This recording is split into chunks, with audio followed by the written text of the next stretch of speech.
Hello again, everyone, and welcome back to the front line with Joe and Joe Pasillo, as always, joined by Joe Resinello. And once more, dear brothers and sisters, let us go into the breach on the Veritas Catholic Radio Network, 1350 on your AM dial, 103.9 on your FM dial, spreading the truth of the Catholic faith to the New York City metropolitan area. Two things, please, and then we're going to jump right in. Very important conversation today. Two things, please. Download the app, share it with your friends. You'll have access to all of our station's content. And Joe and I are all over social media, so please follow us, X and Rumble in particular, but we also are on Facebook and YouTube. So we go live Thursday nights, 9 o'clock, where we do social, political, and cultural commentary. And then we post all of these interviews on social media. So please, if you like them, if you like the content, you think it should go further, hit the share button and help us out. So today we are really going into the breach. This is a topic that seems to cause a lot of veins popping out of people's heads when you're talking about the traditional Latin Mass. But Joe and I, as we've said before, and you'll know from our guests, we have to talk about these things as Catholics, like normal and civil human beings, and talk through where we agree, what our differences are. Anyway, so we're proud and honored to be welcoming back to the program Dr. Peter Kwasniewski, and the book he's written is out from Tan Books, Turned Around: Replying to Common Objections Against the Traditional Latin Mass. Now, as I said, that is available at Tam Books. Dr. Pete, where else, right off the bat, can our audience members buy the book? Of course, we want them to support the publisher, but where else could they buy the book? Well, of course, the ubiquitous Amazon, they can find it. And then a lot of Catholic bookstores carry Tan books. Yes, awesome. So please, everybody, and ask your local bookstore if they don't have it on the shelf, order a few copies and put it on the shelf. So with that, many of you out there know Dr. Pete. I'm going to give just a brief introduction. He holds a BA in liberal arts from Thomas Aquinas College and an MA and PhD in philosophy from the Catholic University of America, with a specialization in the thought of St. Thomas Aquinas. After teaching at the International Theological Institute in Austria, he joined the founding team of Wyoming Catholic College, where he taught theology, philosophy, music, and art history, and directed the choir and schola until 2018. Today, Kwasniewski is a full-time writer and lecturer known especially for his work in the areas of liturgy and music. His writings have been translated into over 20 languages. Joe and I are right up there with him on that one, too. Our writings are in 20 languages, 18 actually. And his sacred music compositions have been performed around the world. He regularly posts at his Substack, Tradition and Sanity, and runs a publishing house, Os Justi Press. So Dr. Peter Kwasniewski, welcome back to the front line with Joe and Joe, our brother. Thank you. Thank you. It's always a pleasure to talk to a couple of Jersey boys. That's right. That's right. I grew up in New Jersey, as you know. I mean, I was born in Chicago, but from 1.5 years old on, I grew up in New Jersey, in Madison, just in the north of New Jersey, near Morristown, Summit, Chatham, that area, right on the train line going into New York City. My Mhm. dad worked in Manhattan. In fact, he worked on the 93rd floor of the World Trade Center for many, many years. But he retired, and then he actually died before 9/11 ever took place. But yeah, I spent many happy hours, in New York City as well, getting to know the traditional Latin Mass. That was really where I first encountered it, in fact. Well, yeah, and that's what we want to get into. And by you went to Del Barton, right? If I remember Yeah, that's correctly. right, in Yeah, Morristown. Yep, yeah. So maybe we all went to Jersey Catholic high schools. Joe went to QP. I was Seton Hall Prep. I think your brother went to Seton Hall Prep while I that's was right. there. He was a little older than me. So yeah, so you got Jersey in the house today, and we're discussing the traditional Latin Mass. And I was not just saying it; it's true. There's a lot of fog out there, and one of the things that Joe and I like to do, like to think that we try to do, is on, let's call them, more controversial topics. We want to sift through that fog, all right, and use the reason and intelligence God gave us to come to proper conclusions. Joe Resinello, let's get rocking. We'll start with a prayer to Our Lady. In the name of the Father, Son, Holy Spirit. Amen. Remember, O most gracious Virgin Mary, never was it known that anyone who sought your help or sought your intercession was left unaided.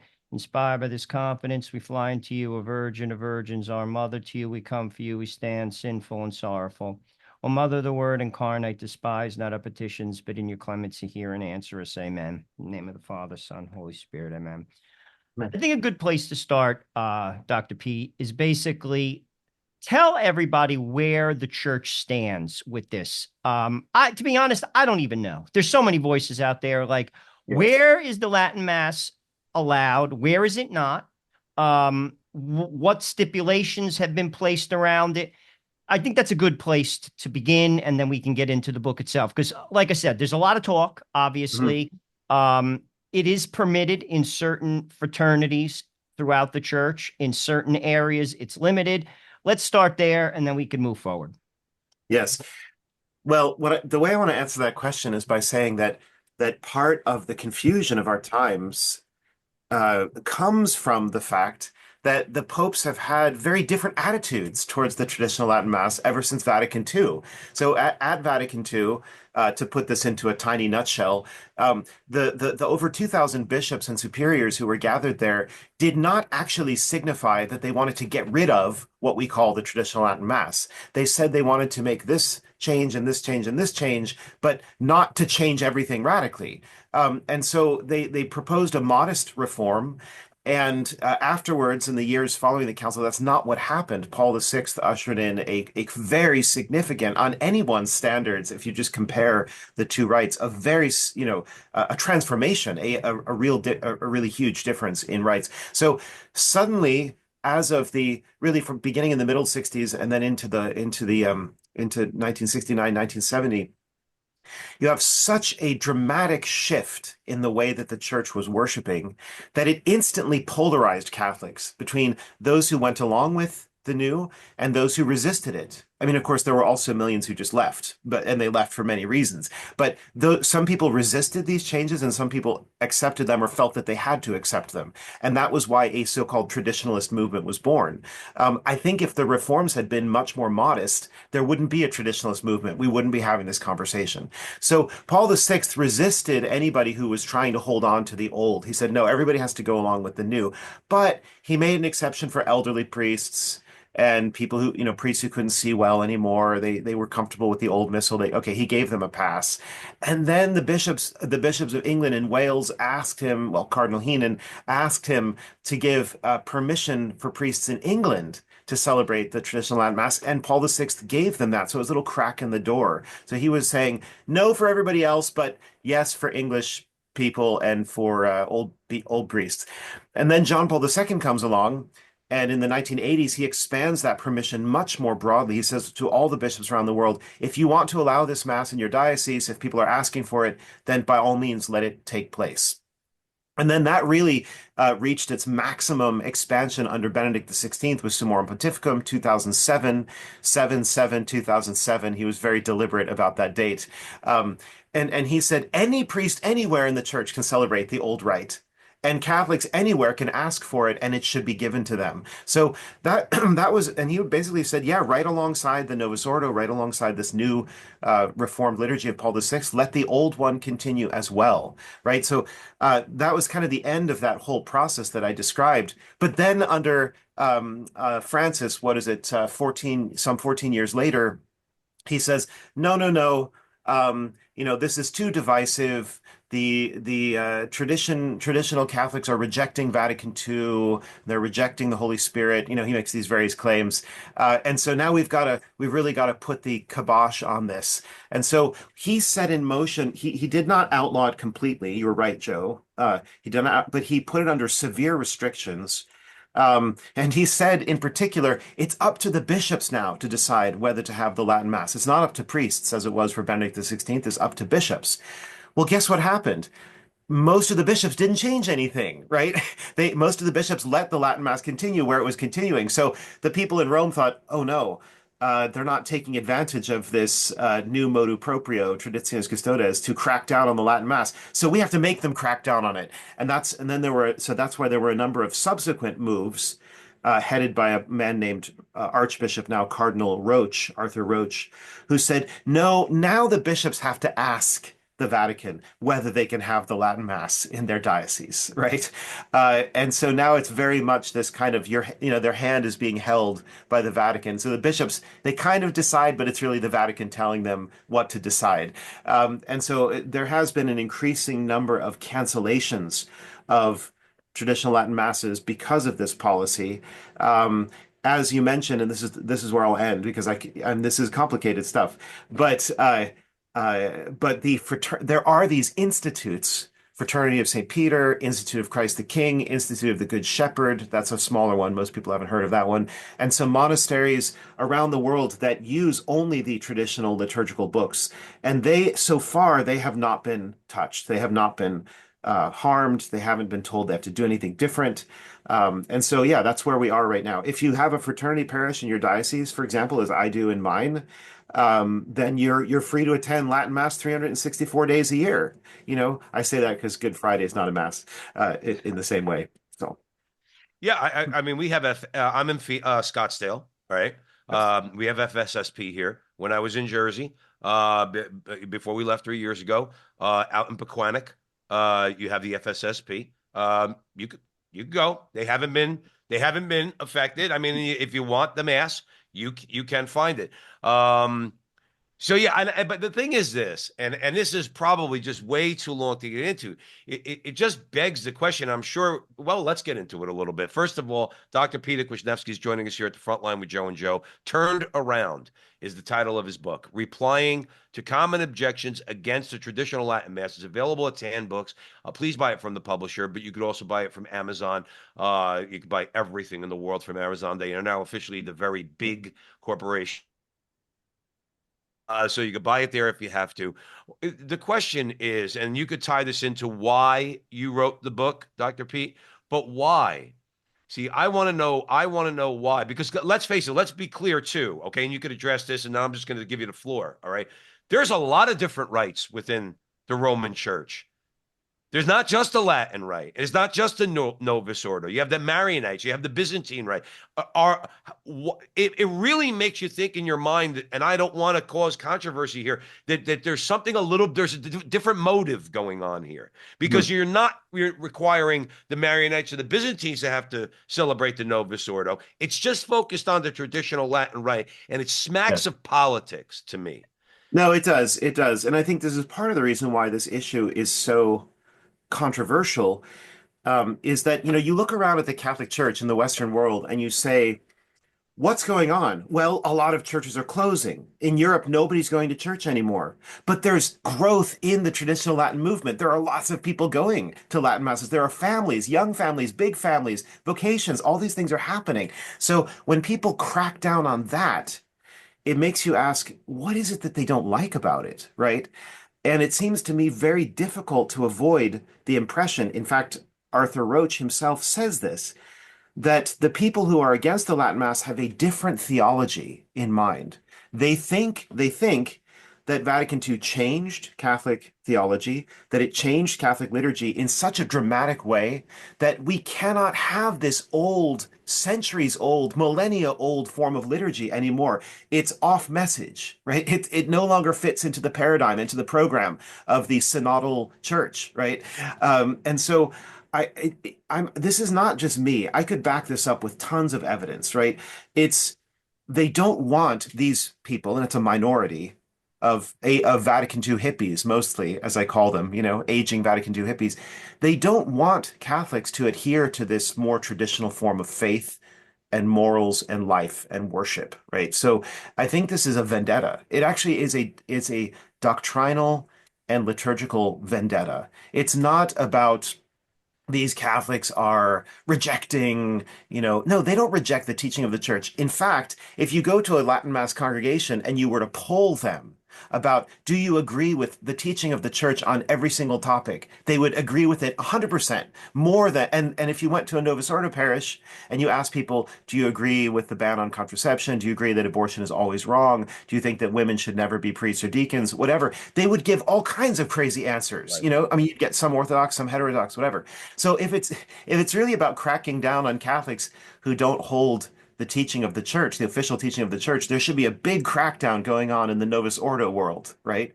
But that's Yeah. not where it's happening, right? And similarly, we know there are abuses in the liturgy that have been around for decades.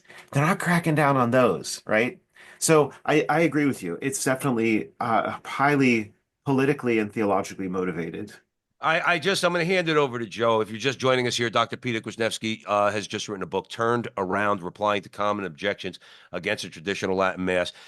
I just call me.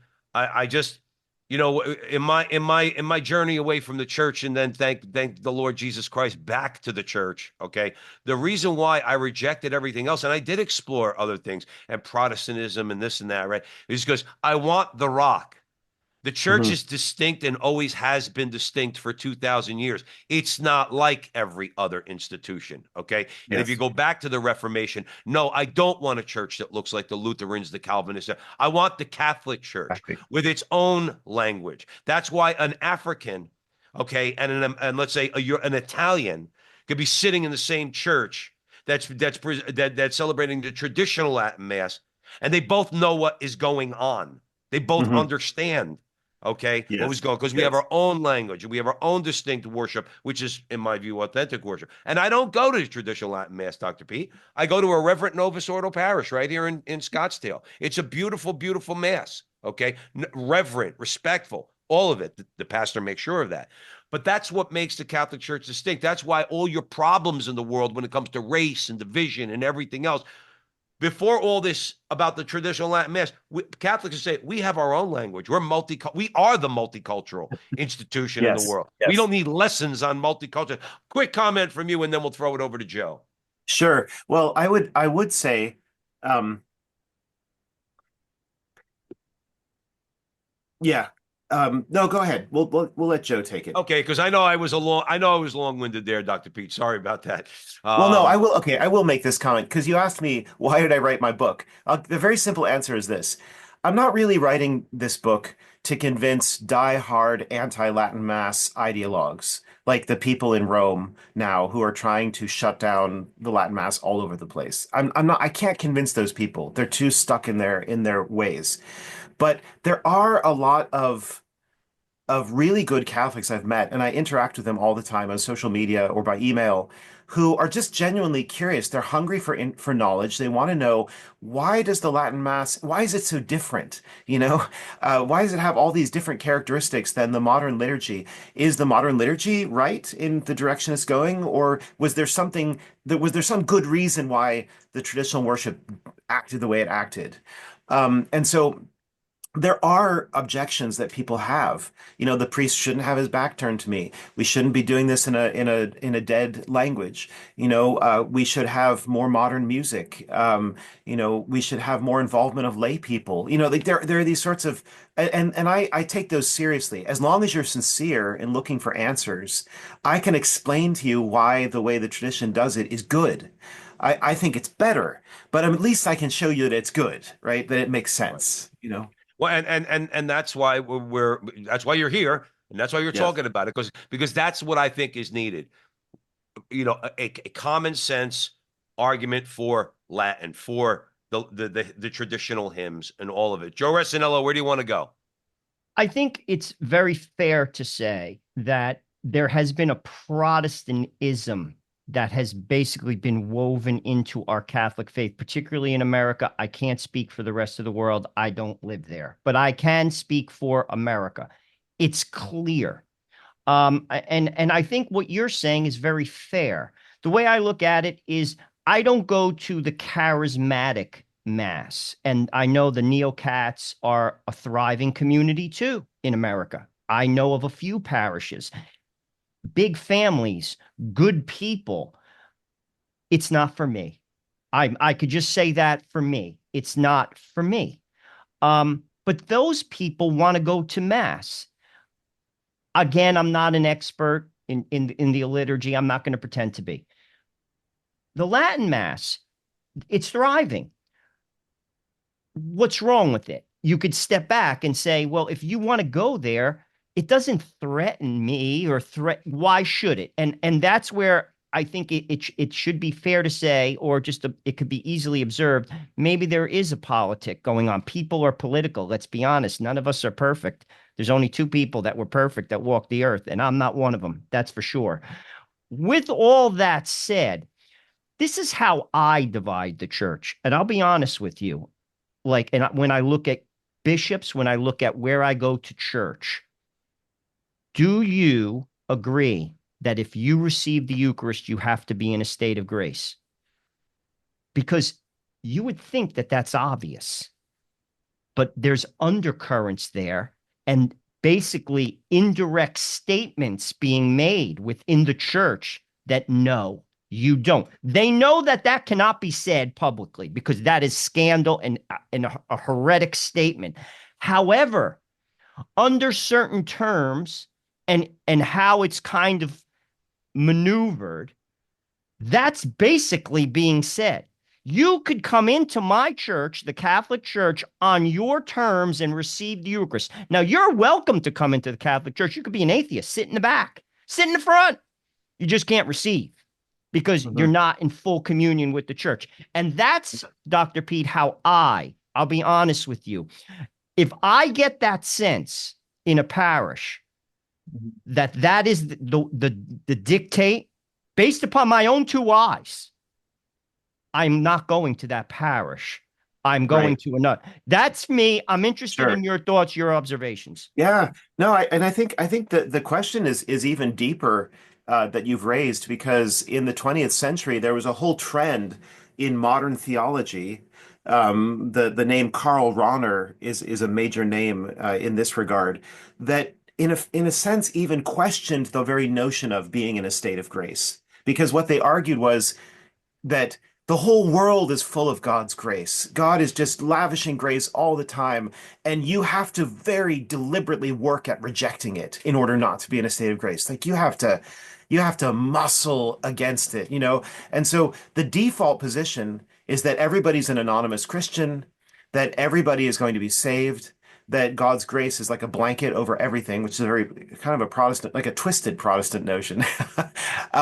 And so those kinds of people would actually, they would attack you for even raising this question, is a person in a state of grace? They would say, that is such an old-fashioned, that's from the Council of Trent, that's from hundreds of years ago. We don't think that way anymore. We don't talk that way anymore.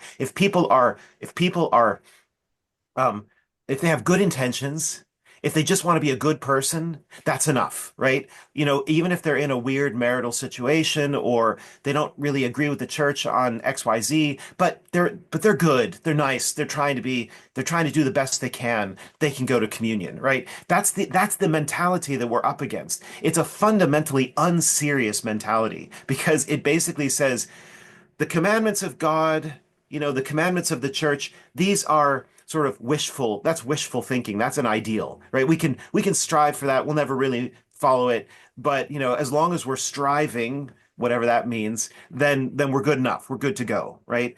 And this is not the way the church thinks. What the church says, John Paul II, very clear about this, Veritatis Splendor, that God, the meaning of redemption, the meaning of salvation is that Jesus Christ gives us the grace to live according to the commandments. Yes, it's not easy. It's a fight every step of the way, but he gives us the power to fight successfully, to win, right? That's how we understand good works. Good works are powered by God's grace. They're not our Pelagian accomplishment, but we can be powered by God's grace. We can be holy. That's what the saints are. The saints are people who have been transformed by God's grace.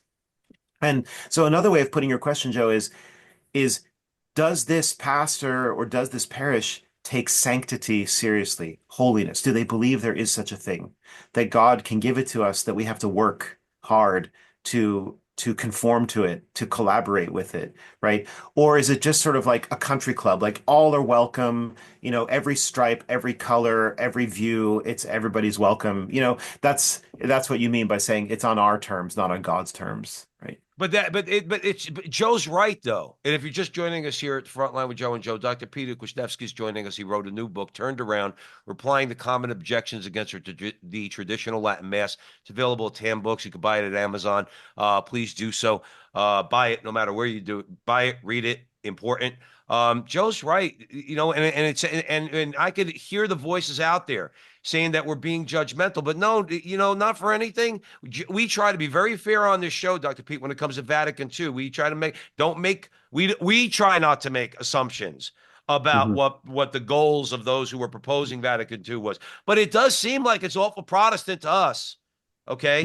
It is Christ on your own terms. And no, we've had conversations. I'm sure you've had them too, Dr. Pete, with people who just complete rejection of Latin Mass. Very, very judgmental people when it comes to those who value the Latin and other things and the things you wrote about in your book, where it's kind of like, and we'll talk about it after the break because we do have to take a break. I want Jesus on my hand. I don't want to be fed to me like I'm a 5-year-old on my tongue, and attitudes like that. And it's like, but dude, that's not Catholic. It's something, okay, but it's quite frankly not Catholic. It is, I believe, and I'll give you a minute to comment on it. And I don't care if it sounds a little judgmental. Those who hijacked Vatican II, here's the proposal. Those who hijacked Vatican II afterwards, okay, sought to Protestantize the Catholic Church. And I don't think they like the fact that there is a severe pushback against that. And where it's finding its main battle right now, we think is in the fight over the traditional Latin Mass. Mm-hmm.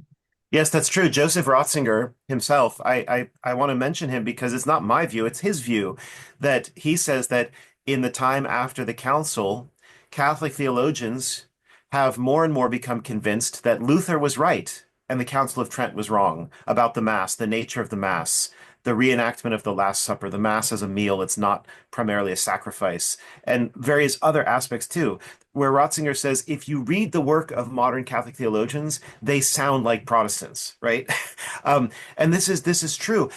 At Vatican II, ecumenism was a huge deal, but the ecumenism, especially after the council, always seemed to be directed towards finding or making common ground with Protestants, not finding and making common ground with the Eastern Orthodox, who have way more in common with us, right? They have apostolic succession, they have 7 sacraments, they have a beautiful, glorious, venerable liturgy, right? All of the things that the Roman Catholic Church has as well, they have some analogy to those things, except for the papacy. That's what they're missing.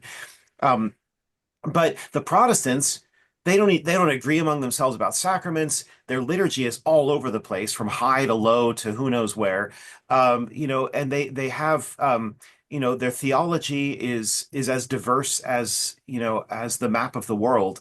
And so why was ecumenism so strongly and heavily tilted in the direction of Protestantism? Well, I mean, I think Ratzinger's theory kind of makes sense. There was a secret kind of alliance or affiliation or sympathy with Protestantism that drove that.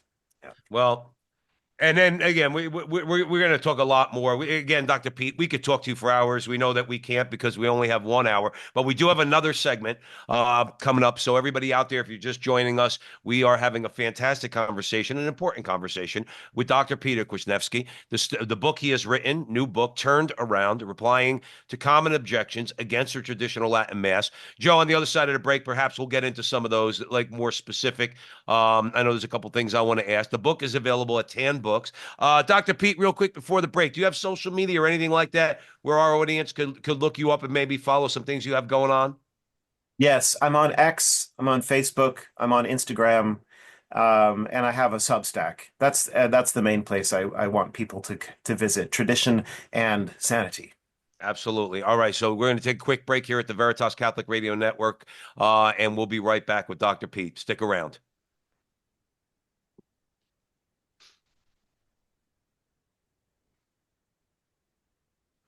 Welcome back, everyone, to the front line with Joe and Joe. Joe Pasillo, as always, joined by Joe Rossinello. We are way in the breach with Dr. Peter Kwasniewski, and we're discussing his new book out from Tan Books, Turned Around, replying to common objections against the traditional Latin Mass. Don't want to waste any time because we only have one segment. Joe Rossinello, where do you want to go? Well, let's talk about the documents of Vatican II, which basically, to the point that you made on the other side of the break, Latin was still supposed to be used, yet it's not. The Mass, according to those documents, a lot of people don't know this, should be said facing the tabernacle. That is in the rubrics of Vatican II. And please correct me if I'm wrong, but I believe they are. That was one of the objections when Mother Angelica had the Mass on EWTN. She wanted to do that. They wouldn't let her. I'll be honest with you. I believe in the authority of the church. I also believe this will get corrected. I do. Heresy, that's a strong word. Problems have taken place in the church sometimes for centuries. Arianism, 200 years maybe, went on. Probably. Yeah. And it got corrected. No one remembers Arius. No one talks about him. You know what I'm saying anymore? I have full faith that God, because it's God's church, he'll fix it. I really do. With that said, though, I also believe in the authority of the church. I am a plain vanilla guy, Dr. Pete. I'll be honest with you. Maybe because I'm from New Jersey. I do it because you told me so. I don't have a problem with that. Like, I really don't. My hand up. Like, if the church tells me something, because I know that I have no authority. I'm me. You know what I'm saying? Like, and I need the church and I need God, and I listen. Maybe I'm just like, if the church tells me something, and why do I bring that up? The documents of Vatican II say a lot. What's the problem? We all could read. Just read them and do Yes. it. But somehow there's a problem. Yeah. So this is a big question, and it's an important question too. The question is, who or what is the church? You know, people always say, I want to listen to the church. I want to obey the church. Yes, absolutely. But who or what is the church, and who or what speaks on behalf of the church, right?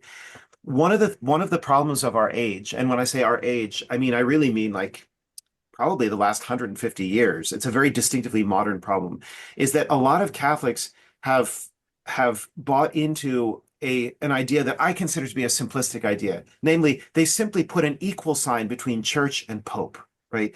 Whatever the pope says, that is the church. Well, it's not quite as simple as that, because you know, when Joe, the other Joe, said that, you know, he wants to be Catholic to adhere to the rock, right? Well, Saint Augustine, St. Thomas Aquinas, they both say the rock means many things. It's Peter, the rock. It's the Pope right now. It's the whole body of the popes. It's the Catholic faith. It's the theology of the church. All of these things are the rock that we're built upon. We're not just built upon Francis. See what I'm saying? So if a pope, if you had a wayward pope or a renegade pope, which can happen, all the theologians have always agreed that that could happen, who teaches something different from what all of his predecessors have taught, then adhering to the church means adhering to all of those predecessors and sort of keeping your distance from the one who's gone off the deep end, right? So it's, you know, that's why I think we have to be careful about not having too simplistic an idea, because the popes disagree with each other. And as I said earlier in the program, they've taken different tacks on some of these prudential and practical lines about, let's say, what's the role of the traditional liturgy in the church. And that what that means is these are inherently changeable and debatable topics, and popes could be wrong about them, and they could even contradict themselves. That even one pope could contradict himself on certain matters, right? We've seen evidence of that with Pope Francis. So getting back to Vatican II, I guess what I would say is this. Yes, there are things in Vatican II that everybody ignored afterwards. Why? That's a good question. You know, we need to look into the history of that and see. Vatican II said the liturgy should remain in Latin, but more room could be allotted to the vernacular. That was the way it was put. And when it was explained to the Council Fathers, what was said to them is parts of the Mass will always be, must be in Latin, but some portions may be, not must be, in the vernacular. Well, that's the opposite of what happened.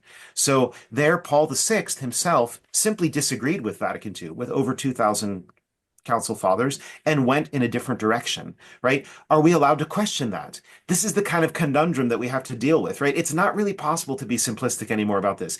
Was Vatican II right, or was Paul VI right? You know, we have this kind of conundrum now that we have to deal with. I Vatican II want to did. just talk about Paul VI for a sec. I don't know that much Sure. about him. I know a little bit, though. He was a diplomat, and he was handed a real difficult task. John puts forth Vatican II, the church explodes. And he's basically trying to hold everything together. I'm not making excuses for him. The church went berserk, literally, and people within it, well before John the 23rd, were wayward, well before ideas were being thrown around. So here he is, difficult situation. Again, I want to circle back to the authority of the church. I think that's important. I also have full confidence in correcting itself because God's hands on it. Yeah, well, but let me interrupt you just for a second. Please. I believe the same thing, 100%, that God will correct all of these problems in his good time. But we have to remember from the history of the church that God uses secondary causes, you know, to put it in a Thomistic way. He wants to use you and me. That's why we're having this show. If we didn't think that it was important to talk about these things and even respectfully at times to criticize missteps or mistakes that have been made by churchmen, I like to say churchmen, not by the church, right? Then, I mean, we wouldn't be having this conversation. So, in fact, what some people say, I've heard people say, "Oh, you know, you traditionalist Catholics, you shouldn't resist the church." What we say is we're not resisting the church. We are reminding the church, the people of God, of various important truths and traditions that we need to hold on to. And in doing so, and in being faithful to those things that God has given to his church over her history, we are trying to be instruments of God's providence in correcting these evils, right? I mean, I'm not saying that in a self-glorifying way, like, I know I'm an instrument for correcting problems. I just mean he will, in fact, use us as instruments for correcting the problem. He's not just going to sort of send a thunderbolt from the heavens that suddenly fixes everything. That's not the way he works. He works through us, through all No, of I us. get it. Well, if that was the Which is case, one then of the, we wouldn't have councils. I mean, there would have been right. no Council of Trent to answer the Protestant Revolution, because we would have said the church would have said, "Well, God will take care of it." Well, No, that we'd Yeah, have to yeah. sit down. Go, Joe. And I Go. no, know, but and that I was know, Joe. Yeah. oh, please. No. So uh, uh, oh, oh yes, I did want to say correct one thing that you said. So Vatican II never talked about the priest facing eastwards, Okay, I'm sorry. facing the apse or the tabernacle, but it didn't say anything about it. That is, it didn't say the priest should turn around and face the people, or it just didn't talk about it because it wasn't a debated question. Nobody at the council thought that the priest should be, well, I shouldn't say this. There were undoubtedly some there who thought the priest should turn around and face the people at Mass. But the norm for the whole history of the church was that the priest faced in the same direction as the people, all facing eastwards, which is the symbol of Christ who is to come in glory to judge the living and the dead. Um, and so that's why the rubrics of the Novus Ordo presuppose that the priest is facing east, because the rubrics say that he should turn around and say to the people, "The Lord be with you." Well, why would the rubric say he should turn around and to say, "The Lord be with you," unless he was already turned the other direction, right? So that's the point. If you're just joining us here at the front line with Joe and Joe, speaking of which, turned around, replying to common objections against the traditional Latin Mass. So the author, Dr. Peter Kwasniewski, is joining us here at the front line with Joe and Joe. We're proud to say he's been on the show numerous times. We consider him a friend of the show. He's stuck. He's with us. So the book is available at Tan Books. We would ask you to please support our Catholic publishers. Buy it from the publisher. Also, tell your local bookstore to maybe order a few copies, put it on the shelf. And if you have to, you could buy it from the big guy. You could buy it from Amazon. Joe, do you mind if I ask a question, or did you have Please, something in please. mind? Well, actually, I just want to say, like, I agree with a lot of what you said. The one thing that I think that we have to be careful with, I don't want to say I disagree with, be careful, is when we put upon ourselves the idea that the church is speaking incorrectly. I think that requires a tremendous amount of discernment. And I think we don't get that sometimes.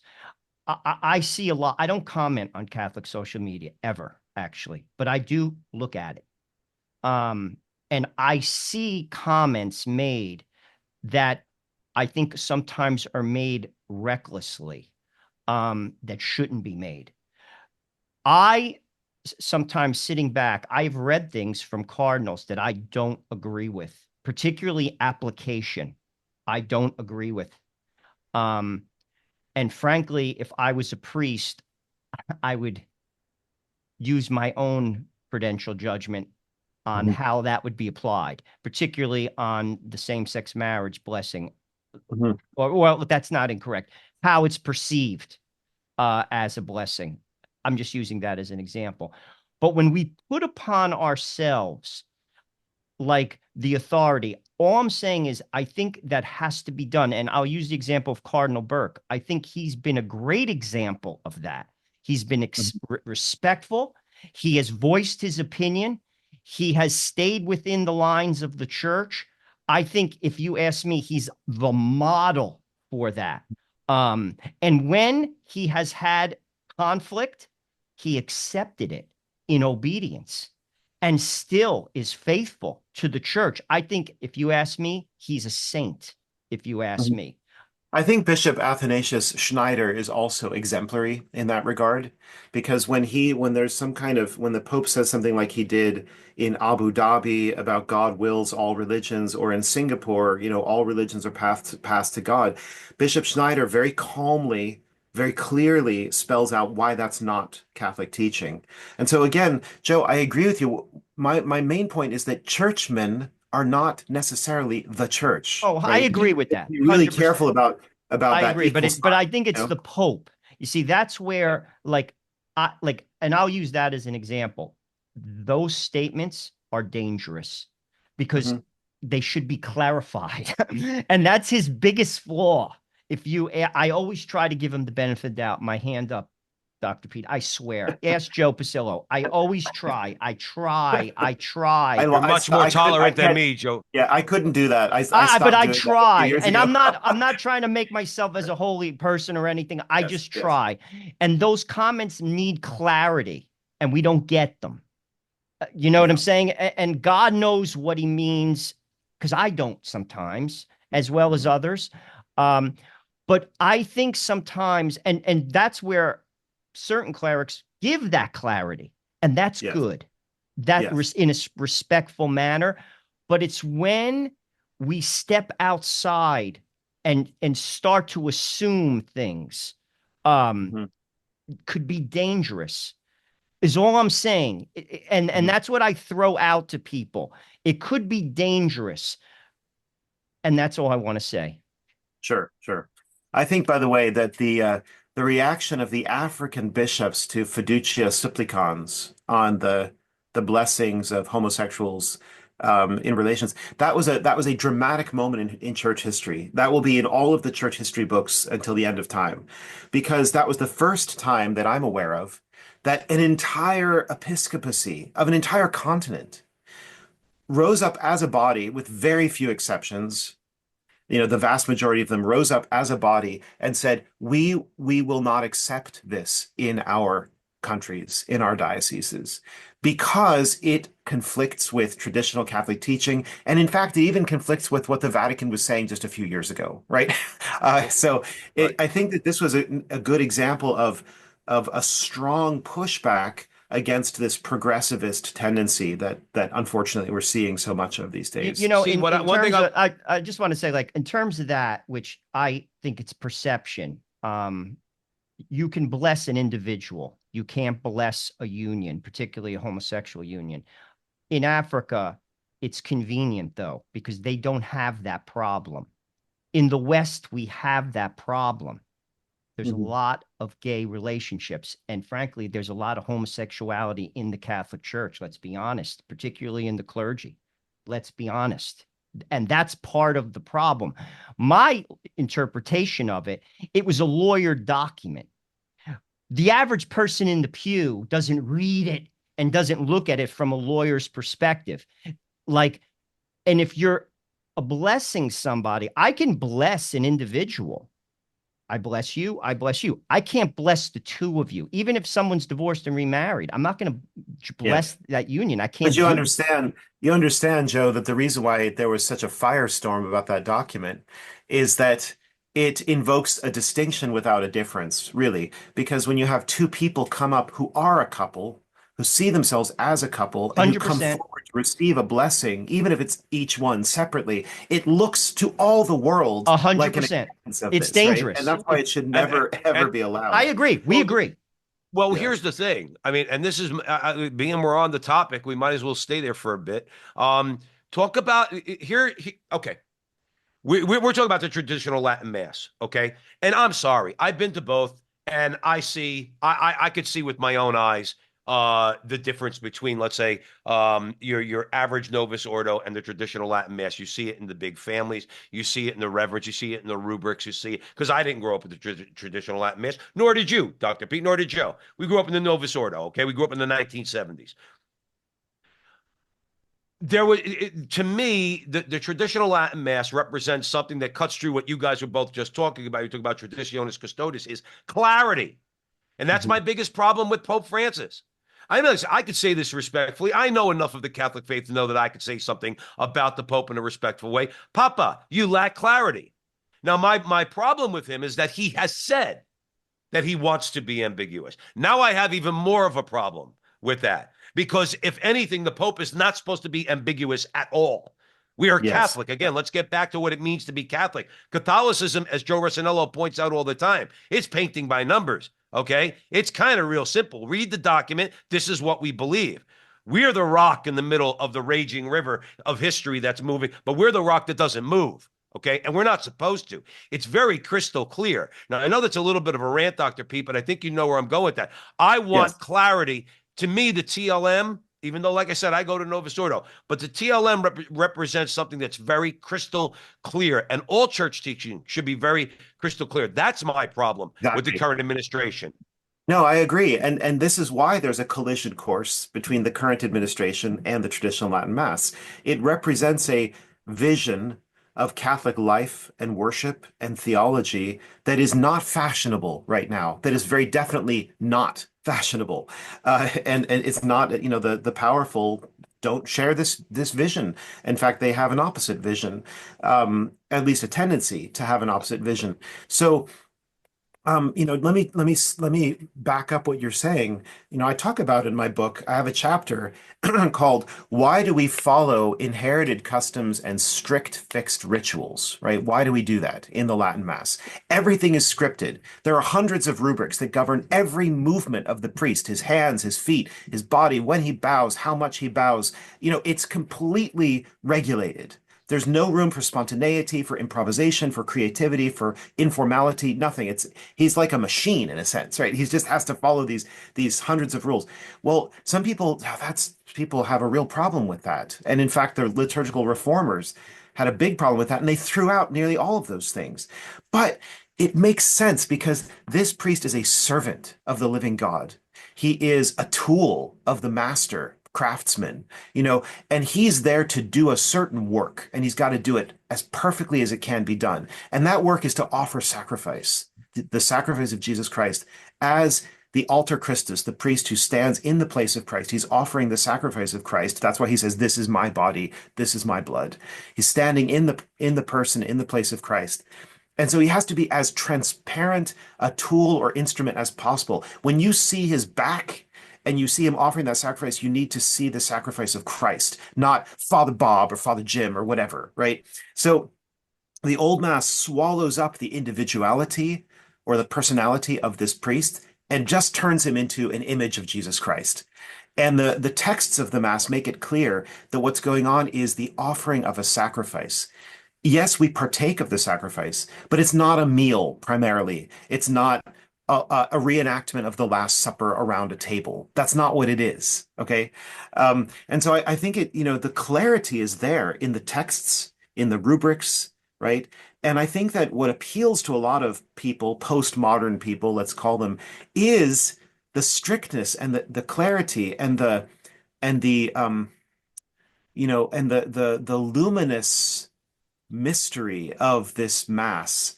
It's not being diluted or competed with or filtered, or you know what I mean, through personalities involved, right? It's just sort of purely what it is, and it presents itself that way.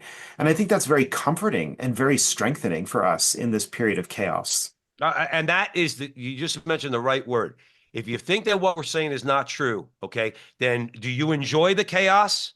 Because that's what's going on in the world in general, but unfortunately in the church also. And perhaps maybe some of those who are more, let's call them progressive thinking, maybe you should rethink your progressivism.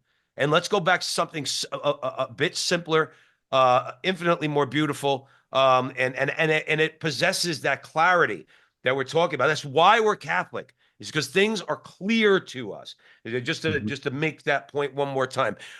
We probably have time for one more question about the book, Joe Rossinello, but I want to just very quickly, if you're just joining us, Turned Around is the title of the book, replying to common objections against the TLM, the traditional Latin Mass. The author, Dr. Peter Kwasniewski, friend of the show, is here talking. You could buy it from Tan Books. You could also ask your local bookstore to stock it on the shelves, and you could also order it through Amazon. If you're watching this video, there it is right there. Turn around. Thanks for that, Dr. Pete. Joe Resinello, where do you want to go in our final few minutes with Dr. Pete? Before we even get into the question, I agree with him. The priest is an instrument. It's not about Father Bob. The Mass is about Calvary. That is what it's about. And we are invited to watch it reenacted in front of our face. A lot of people don't even know that, and we should be better catechized. I think we talked about some issues, and I think underneath another issue, and this is a disagreement that's not said, and I'm interested in your thoughts because I think it's real in there, is a false understanding of accompaniment. I can be your friend if you are not a Catholic. I will be your friend, but I will not compromise myself. And nor should the church, nor will we, by doing that, have someone come to a situation where they confront themselves. We are, in essence, saying, whatever your deal is, that's okay. And that's the problem. It's a false understanding of accompaniment and a false understanding of ecumenicalism. My understanding of ecumenicalism and accompaniment is simply this. I am your friend. You could be Jewish. You could be a Protestant. You could be a Muslim. You could be an atheist. And I will convert you by my life, consistently living the gospel, as opposed to inviting you into my home, as in the church, and without saying it, allowing you to receive Jesus on your terms. There lies an underlying problem. Yes. Your thoughts? Yes. Well, I mean, in fact, in this book, practically every issue that I take up is like why we worship facing east, why the priest is separated from the people, why the traditional mass is kingly and courtly, why we repeat ourselves, why we use a one-year lectionary, why we pray in Latin, why it's better not to understand everything immediately. These are all the sort of objections and issues that I take up, right? In almost every one of these cases, there is a challenge or a confrontation of modern man saying, you are smaller than you think you are. You know less than you think you do. You need God more than you think you need him. And I'm speaking as if the Mass is talking to the person. I'm going to make you kneel a lot. And I'm going to make you kneel to receive communion on the tongue if you can receive. And I'm going to mystify you and bewilder you and perplex you and challenge you with things you don't understand to force you to understand more, to force you to ask deep questions about God, about your soul, about eternal life, about heaven and hell, right? So I think that there is a provocation that takes place when people encounter the traditional Latin Mass. It provokes. And that can be good or bad, depending on whether somebody's willing to be provoked, right? I think it's good, actually. Yeah. I think No, I mean, I think provoke it's good too, conversion is what Jesus did. Yes. And I think that again, I'm not trying to be unfair to anyone or anyone's intentions, but the fact of the matter is that certainly the way that the new Mass, the Novus Ordo, has been implemented and celebrated everywhere, it very much took the line of accommodating contemporary pop culture. The music that was performed or is performed is influenced by contemporary pop culture. The whole style of it is more comfortable, more suburban, more country clubbish in a sense. And so it seems to me that it doesn't challenge people in the same way. Now, I know, again, there are exceptions. There are priests who are very challenging in their homilies and so forth. I know all of that. I'm not denying it. But I'm saying that the liturgy itself, the Old Mass, is countercultural. It is countercultural. It is provocative because it is so ancient and so awesome and so thick and dense, right? That it kind of hits you like a train, like a freight train, right? And you have to do something with it. You have to, it's in that sense, I think it is an actual engine of conversion, really. When I first In Jersey. Joe, the Latin Mass parish on Pleasant Valley Way in West Orange. I forgot the name of the parish. St. Oh, it's Anthony. called, yeah, St. Anthony of Padua. Yeah. St. Anthony of Padua. And when I first went there with my wife, this is a few years ago, and I never went to traditional Latin Mass. And the reason why I'm saying this, Dr. Pete, we only have a couple minutes left, is I was blown away. I felt a different time. I knew I knew what it meant, or I knew what it felt like to be my father in the 1950s attending mass with the altar boy kissing the ring of the priest and holding his hat and taking off the vestments and putting on the vestments. I said to my wife afterwards, I did not dare disturb what was going on by whispering to my wife. I was like, afterwards, I was like, that was incredible. And the word that came to my mind was, I think you just used it, was dense. It was dense. It was, to me, it was history hitting me right in the face and something I'd never experienced. Yeah. And I'll be honest with you, I know why people go to the Latin Mass. I know why people want more of it. I mean, I'm in the middle, and we're still deciding right now. It's quite frankly more convenient to go to the parish we are. It's a big parish. It's right here. But I understand that you got the floor for about 30 seconds, Dr. Pete, and make sure you let everybody know where they could follow you on social media and everything else. Sure. No, I think that in serious Catholics, there is a hunger to be connected with our tradition. You know, we know that we belong to a church that's 2,000 years old, and in fact, it's even older because it has Jewish roots. And so we want to be connected to our history. And when we go to the Latin Mass, it's very easy to see, to imagine the great saints of the past centuries going to something like this or celebrating it themselves, you know? And so I think it's just incredibly enriching, not just for our own faith life, but also just for our cultural life, our awareness of history, our awareness of the continuity of the Catholic Church over all the centuries. It's wonderful. It's such a grace. It's such a privilege. Absolutely. Yeah, but anyway, so you can find my book at TAN. You can find me on Facebook, on X, on Instagram. I've got a YouTube channel, Dr. Kwasniewski, and I also have a Substack, Tradition and Sanity. Make sure you check it out.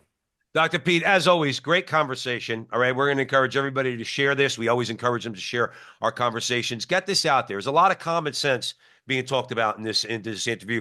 Dr. Peter Kwasniewski, we thank you once again. As always, you're welcome back on the show anytime, our brother. So God bless you, and please keep doing what you're doing. Thank you. Thank you so much, Joe and Joe. I really appreciate it. Absolutely. And thank you for joining us here at the Veritas Catholic Radio Network, 1350 on your AM dial, 103.9 on your FM dial, spreading the truth of the Catholic faith to the New York City metropolitan area. Thanks once again. And remember, until the next time, that our conversation is your conversation, and that conversation is going on everywhere. We'll talk to you soon.